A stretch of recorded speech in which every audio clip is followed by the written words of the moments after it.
In the presence of infection, chemotactic molecules are released from the complement system, mast cells and leukocytes.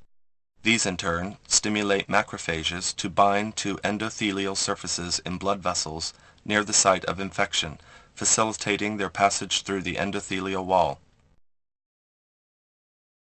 Once the macrophage is within the tissue fluid, it migrates towards the site of infection across the surface of the extracellular matrix.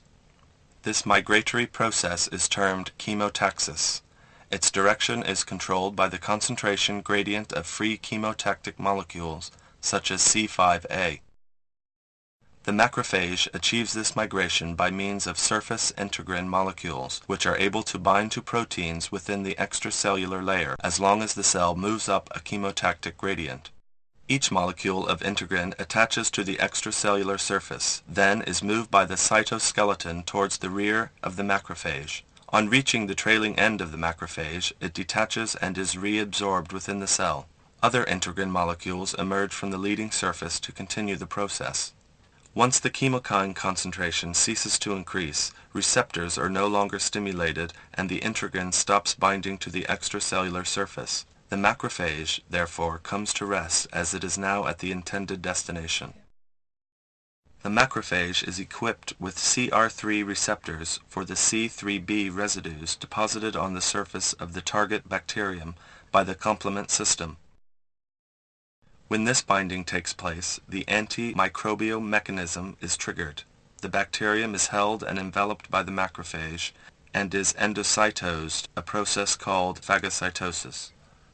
The macrophage attacks the enclosed bacterium in a variety of ways. Enzymes assemble in the phagosome membrane, which can reduce oxygen by the addition of an electron to form superoxide anions. These anions further react to form a variety of reactive oxygen intermediates, which can directly damage the bacterial membrane. Within the body of the macrophage, there are small vesicles called lysosomes, containing enzymes. When a bacterium is endocytosed, the lysosomes may fuse with the vacuole and release an enzyme called myeloperoxidase. This can act further on the peroxides to form even more chemically reactive species. These processes constitute the oxygen-dependent mechanism of bacterial killing. In the first 15 minutes after the fusion of a lysosome with the vacuole, the pH rises. During this period, cationic peptides called defensins are able to penetrate bacterial membranes and create channels for ions to enter the bacterium, disrupting its metabolism. Additionally, an iron-chelating agent, lactoferrin, is released. This binds free iron, denying it to the bacteria which need it to reproduce. Subsequently, pH falls as hydrogen ions are pumped into the phagosome. This tends to inactivate the defensins but creates a suitable environment for other lysosomal enzymes which attack bacterial membranes.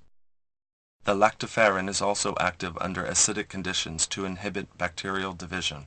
When destruction of the engulfed organism is complete, debris is ejected. The preceding process will occur even if the immune system does not specifically recognize the bacterium. If, however, Th1 cells exist with receptors for the bacterial proteins, they recognize bacterial products presented by the macrophage and release cytokines, notably interferon gamma. These cytokines stimulate the macrophage's killing mechanism, increasing its ability to destroy bacteria with oxygen radicals.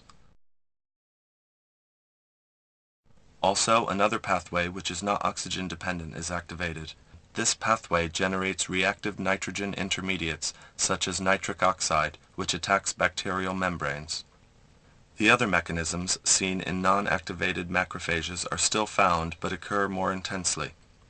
Lysosomes release cationic proteins which may penetrate bacterial coatings during the high pH alkaline phase, followed by lytic enzymes which are active in the acid environment which follows.